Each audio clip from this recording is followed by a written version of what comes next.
Daddy eats lots. Daddy eats lots. Daddy eats lots. Munch, munch, munch.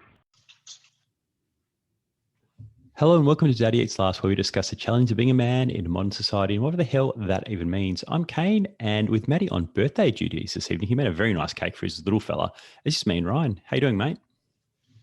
Yeah, good, mate. It was a very impressive cake, wasn't it? It was like a construction site with a truck and everything, and was there Maltesers that were floating around as pieces of dirt to eat up? It was. Apparently it took 2 hours to make, it was a very impressive looking cake, and it was a construction site.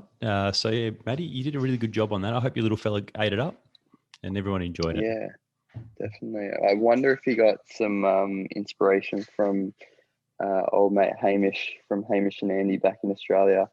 I don't know if you've seen, but he does phenomenal cakes for his kids, but he absolutely goes through until like 2-3 in the morning on the whiskies whilst he makes them. I have seen some of those summaries where my partner showed me those, and I find that highly amusing, especially the intake of whiskey more than the proper cake concept. It's a lot of whiskey. Yeah, he's highly recommend anyone listening go and chase the Instagram stories of him making cakes. And how's everything going in the UK, mate? It's good. Good to chat with you. I was away in Cambridge last week because we, unlike you, are not in a lockdown because we've got some positive efficiencies going on with our vaccination rollout. But spent a few days in Cambridge just checking out the sites and checking out where I'm going to spend a bit more time later this year, and just had the week off. So it's been nice in the UK. How was Cambridge? It was stunning. We lucked out with like beautiful sort of low 20-degree weather, sun was shining. It's a super interesting town. Like, it's clearly centered around the entire university and the 31 colleges that are there. But no, absolutely just a beautiful place that certain parts of it you just feel like you've been completely taken back in time, and like stunning architecture, beautiful grounds, lovely river that runs through. So yeah, very, very good trip. And low 20s, that's practically a heat wave. People would have been sunbaking, shirts off. Yeah, shirts off. There was 26, I think, on the day that we came back to London as well, and people were complaining about the heat wave. At 26, at 26 to sort of 30, when it gets to 26, that's where they start thinking about putting a broadcast on the news for old people to be careful. Yeah. If it hits 30 over here, Jesus, it's lock yourself in your house, windows down, and everything. We're about to burn. So it's a bit different to the 40, the week in Australia that's constantly in summer into the 44s. Yeah, it is completely different over there. But I did find that amusing a few times I've been over there, that in summer that they have their health announcement when it's like, I'm like, that's a nice day, but I'm probably going to wear a jumper. Yeah, I remember talking to somebody actually, and went out on the Thursday night, caught up with a mate from work for a couple of beers, and actually the Little Creatures over here, which for those who don't know is an Australian brewery. And he was like, "You're in pants." And I was like, "Because it's 23."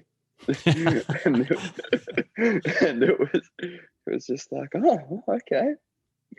But no, it's a warm one today. So in the shorts, and summer is coming, which is wonderful. But sure enough, like yesterday, it rained over here. So it's just part and parcel. Oh, that, and you vaccinated over there. There's a lot more vaccine going around. That's something which has been a bit of a bone of contention here in Australia, and especially in Victoria over the last especially the last 2 weeks since we've been in lockdown, or lockdown started. This time 2 weeks ago, there wasn't a case. People were basically going around Melbourne like COVID never happened. Burnt all your masks. You were just, happy days. Toilet paper was stocked in the shops. It's all good. Absolutely. All those things you take for granted, we were taking for granted. And that was literally 2 weeks ago. And we've been in lockdown for 10 days now. And there's probably another 3 or 4 before we're realistically going to get out. So it's amazing how quickly things can change. But the vaccine was opened up to my age bracket Friday gone. So when they basically announced lockdown, or on the back of lockdown, they then the next day they said that 40 to 49-year-olds were eligible for the vaccine. So there's a lot more people eligible now. So what's the eligibility sort of status in the UK? Can anyone pretty much roll in and get it now? How many people have what percentage of people have got it roughly? It's a great question. So percentage-wise, it's fantastic, right? So there's something like 73, 74% of all adults in the UK have had their first dose. As tough as the whole COVID situation over here has been, with I think we've had 4 lockdowns, 2 of which were greater than 4 months in duration each type situation. The vaccine rollout is one of the best things that they have done over here. They've done it really well. I've been fortunate enough to volunteer for the NHS at a vaccination centre, and kind of been checking people in and seeing how it is done, and the efficiency is great. The age bracket is 30 now, so my bracket has just ticked. So effectively, anyone 30 and older, they've got something like, it's like 74% have been 1 dose, and then it's well into the 20 or 30%, or don't quote me on this, but it's something around that effect has already been double dosed, which is fantastic. Wow. And with the various variants that have been coming from various countries, South Africa, in the India one, there was obviously a UK variant and so forth. They've really ramped up the second dosage for people. So yeah, it's been super impressive. I've been vaccinated, and that was as a result of, I got mine a while ago now as a result of volunteering for the NHS, and then there was a couple at the end of the shift, I suppose. I think there was like 3 left, and I was fortunate enough to get one of those, which was the Moderna one. And then I'm booked in for my second on the 20th of June. Yep. But at my age, which is just hitting that 30 bracket, that would be effectively my first. And then by the time we hit July, they'll be effectively into the 18 above. So by the time July comes around, it'll pretty much be everyone's open. And then by the time we hit August, like, the fact that they're already at 74%, the adult population is fantastic. It'll be well within the 90s by then. And, the numbers speak for themselves, regardless of, we won't get into a belief or political discussion about vaccines, because that's, people's opinions and whatnot. But the reality is, for the first time, it was a couple of days ago, the UK had no deaths for the first time probably since the whole thing started. Deaths are, in very small numbers. And if you look at the graphs, it's January over here, we were over 60,000 cases a day. It's 97% less than that in what we get daily at the moment. The hospital systems are fine. Obviously, there's social distancing. We're still wearing masks and so forth for various things, but it's chalk and cheese in terms of the impact that these vaccines have had. Yeah, is there much hesitancy over there for people to get the vaccine? Like, there is hesitancy over here in Australia on the back of a lot of, I guess, media coverage of particularly AstraZeneca and some clotting issues, which we've discussed previously on Daddy Eats Last, and you're more likely to actually get a blood clot getting on a plane and traveling somewhere, or if you're on, the female contraceptive pill, you're more likely to get a blood clot on that than you are from AstraZeneca. But that has bred a lot of hesitancy amongst certain parts of the population over here. Is there that sort of hesitancy in the UK? No, I mean, so TK volunteered for the NHS before I did, and before she knew it, she'd been AstraZeneca before any of this article stuff came out, and has got her second one. I think it might even be this week or something, very, very soon, basically. So yeah, and well within that risk category. What they've done here is, if you are under 40, they don't give it to you. But there's very little hesitancy here, and I feel like what's a bit disappointing in Australia is, I mean, we all know that Murdoch is a horrible human being who runs the Australian media terribly back in Australia, and really they are breeding on fear. But I think it's just necessity, right? So it's probably a bit of privilege for a lot of people in Australia. You know, if you think if I think of my family in Perth, why would they have any rush to go and get a vaccine when the second any state sneezes for COVID, they just lock the borders down? They've not had a COVID case in God knows how long. Their life is continuing as normal and so forth. Whereas if you take the flip side and go, here, winter, 5 months straight of like hard lockdown, economy decimated, people losing their jobs, mental health crises, etc., etc., etc. You know, you can run the list through. People turn around and if the vaccine can get us out of this, I'm getting a jab.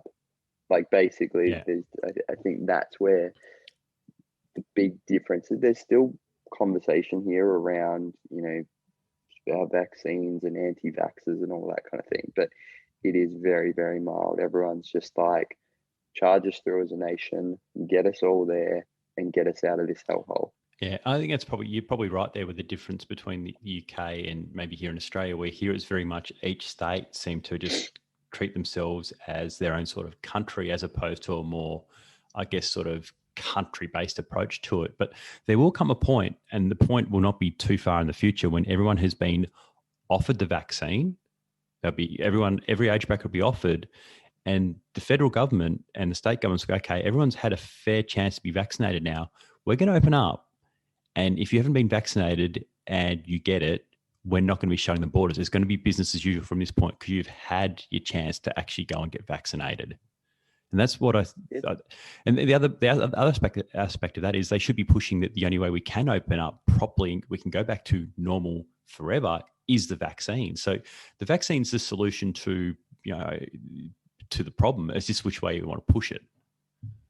Yeah, and I think over here they've really just pushed it and gone, pretty much get vaccinated, almost like get vaccinated for your country, basically. Get vaccinated to take pressure off the hospital system, get vaccinated to look after your friends and family, get vaccinated to return back to normal, to get people into cafes, to help small business owners, to get people, you know, so forth. And the real tricky thing is, like, whose responsibility is it? To your point, when Australia hits that point of going, well, if you get it and you come into work and you chose not to be vaccinated, fair enough, that's your choice. But then if somebody else catches it who did get vaccinated, but they still end up catching it, and, you know, we know that the vaccine's doing a phenomenal job, but nothing's 100%. Who's at fault there? Who's the responsibility there? And why should people who work in tourism no longer have a livelihood because people are choosing not to get vaccinated or whatever that is? And I think it's going to be tricky in all countries, because over here in Europe, they're going to have a similar situation. We were talking about it just before we jumped on this, where I'm hoping to go and climb Mont Blanc this year, but it's probably going to move to next year, because the UK will be quite progressed with vaccination, but France, where it is, may not be as progressed, which then may result in quarantine situations in different countries and so forth. And, you know, Europe will be similar in that some countries are much further along here and others aren't. But we've all probably kind of got to get to a point where globally we get to a, you know, herd immunity, or whatever the term of it all is. Yeah, it's really about, you know, making sure the healthcare systems in a particular country don't break, and people aren't really, the percentage of people dying from it is significantly reduced. Like, everyone's probably going to end up getting COVID in some form. It's inevitable that you're probably going to get it in some form. Most people just be asymptomatic, won't know they get it. or maybe get slight symptoms, but it's not going to be a serious illness. And that's all we can hope for. We can't really eradicate this thing. It'll be floating around for a long time. The vaccine just protects you from getting seriously ill. As also the passport for Australia to get back to a little bit more normal and not being locked down, for a handful of cases, because Victoria is a risk to the rest of the country. Like, it's the only reason Victoria's been locked down with a handful of cases, because if it gets into New South Wales or it gets into WA, I'd say get into SA, but those buggers gave it to us. Like, if it spreads into state, then it just affects a broader population, where it's easy to lock us down. Yeah, I think, I love, like, we both love the Jimmy Reed, Australia updates about COVID or whatnot. But I remember 19.1, which I think was the best one. And, it's all about these different states, and it's a really, really cool comedic thing. And then basically there was like the rest of the world came in over the top and pretty much just told Australia to shut up in this episode, because it is a bit like carrying on like pork chops over a handful of cases when, other countries are dealing with thousands or tens of thousands. Yeah. But you're right. There's got to be a, path to togetherness as a nation, not fighting as states and so forth. And at some point, that 5 cases, it's going to be 5 cases, doesn't matter anymore. We've hit numbers where enough people have been offered the vaccine. They might not have taken it up, but they've been offered it. We can't make it mandatory. It's still optional, because it's not, it's not 1920s Russia.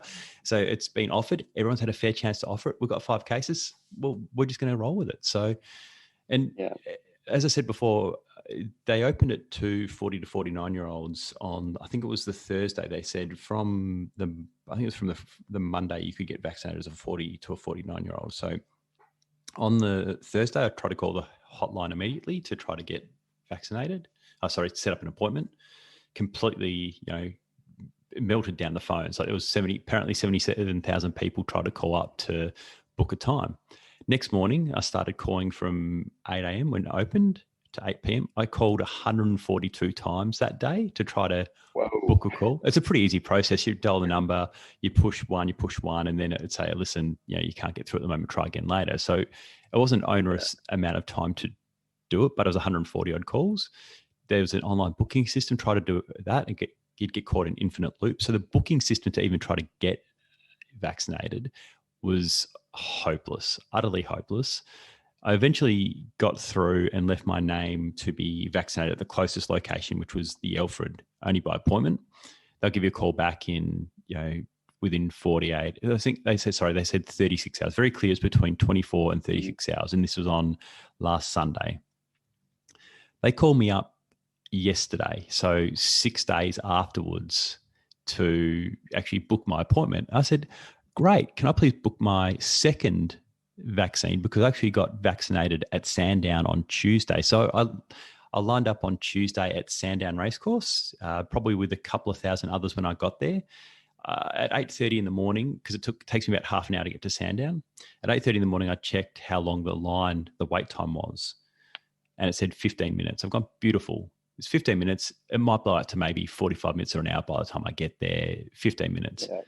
I get there and the queue's miles, like it's a couple of thousand people back, and somebody's walking along the line. One of the people, volunteers or medical people. I said, how long do you think this line will be? She goes, a couple of hours. I'm going, okay. It said 15 minutes when I left home, but okay, a couple of hours will be fine.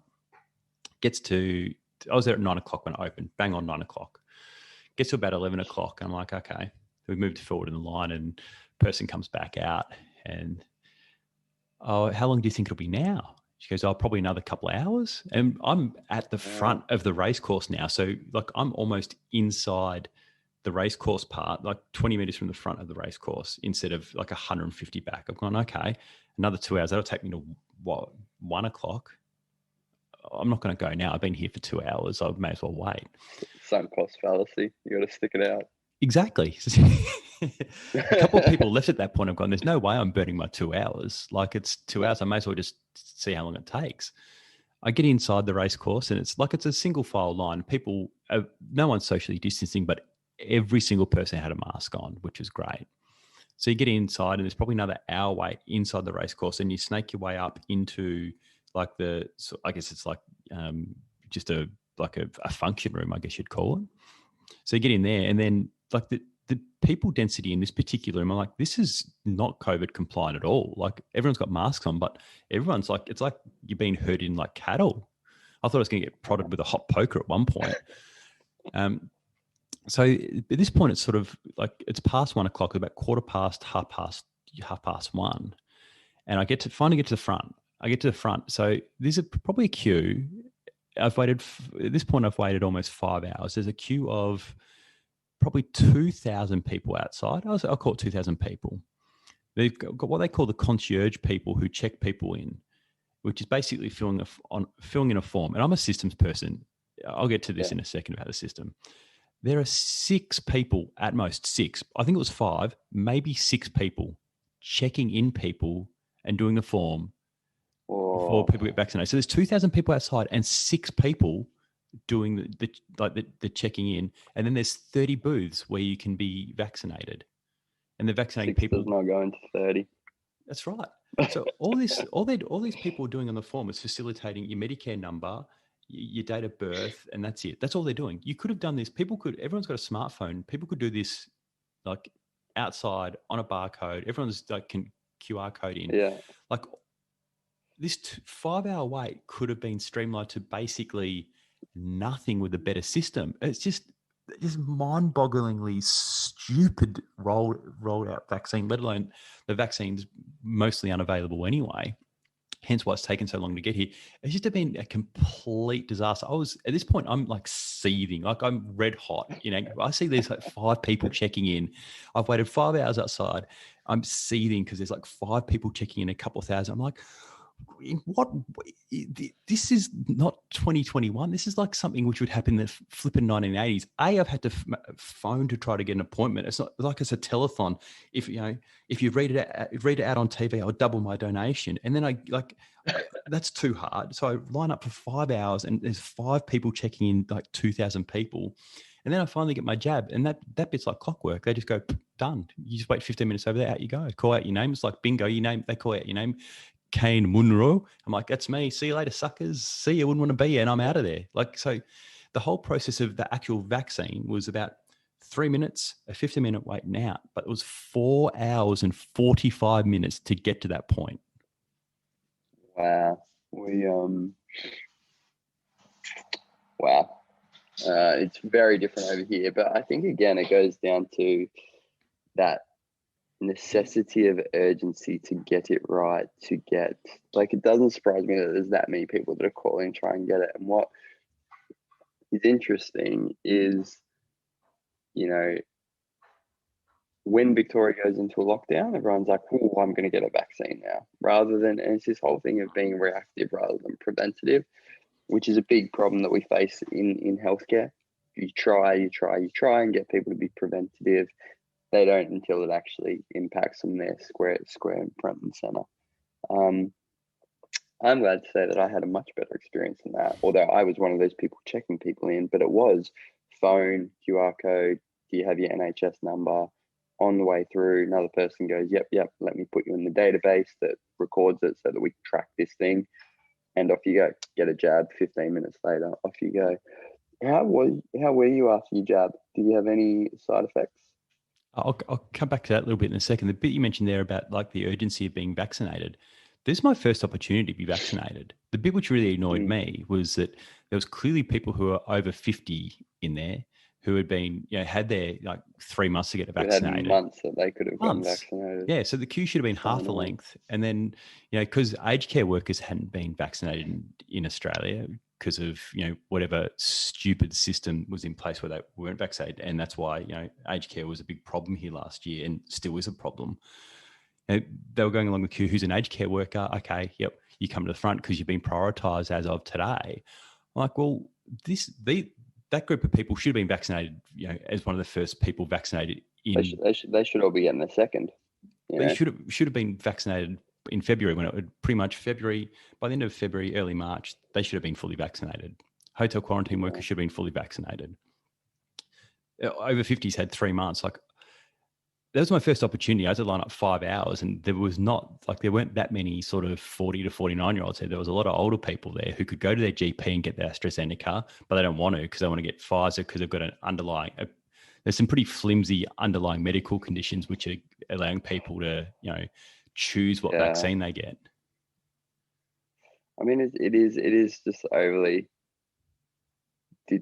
disappointing, and unfortunately, is the reality that we see constantly in healthcare, that until it is hitting you front and center, you don't do anything about it.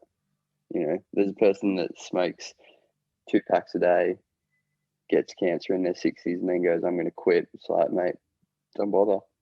Like, Horses bolted. Horses bolted. And it's that thing. I'm hoping a lockdown actually means that maybe the other states turn around and go, we should be a bit more proactive on this. But I can't say that I'm confident that it'll happen. Yeah, the other part is supply, to make sure they've actually got the supply there so they can guarantee that you're going to get vaccinated when you say you're going to. But I would have been happy to get AstraZeneca in my arm like 3 or 4 months ago. But this week was my first opportunity to get anything. It happened to be that I got Pfizer. And to answer your question before, my arm was sore for a couple of days, but that's not unusual for any sort of immunization, to be honest. It's much the same when I get the flu jab. It kind of bothers me because I've got such muscular arms. They just hurt. No, it just hurt a little bit. And the next day I was maybe a little bit more tired than normal, but it wasn't that noticeable. I was maybe a little bit more like, ugh. But I'd also been standing outside for 5 hours on hard concrete the day before, seething. So could have been that. Could have been that. Yeah. I got the Moderna, and same. Dead arm for a day or two. The next day, so I got it Thursday night. The next day was a little bit sluggish, and then by lunchtime, fine. Yeah, I actually felt $1 million after getting it because I felt like I am a little bit safer. I felt I probably know that I'm not going to get COVID and get really sick from it. So it actually felt awesome afterwards because I felt like I was a bit more protected. I felt really good about it, and we got a little COVID sticker that many of us over here proudly will stick on phones and so forth. So I think it's it is a comforting feeling to know that you've had it, and just also know that, or just a hope that you're one step closer from this pandemic nightmare finishing. Yeah, no, it is.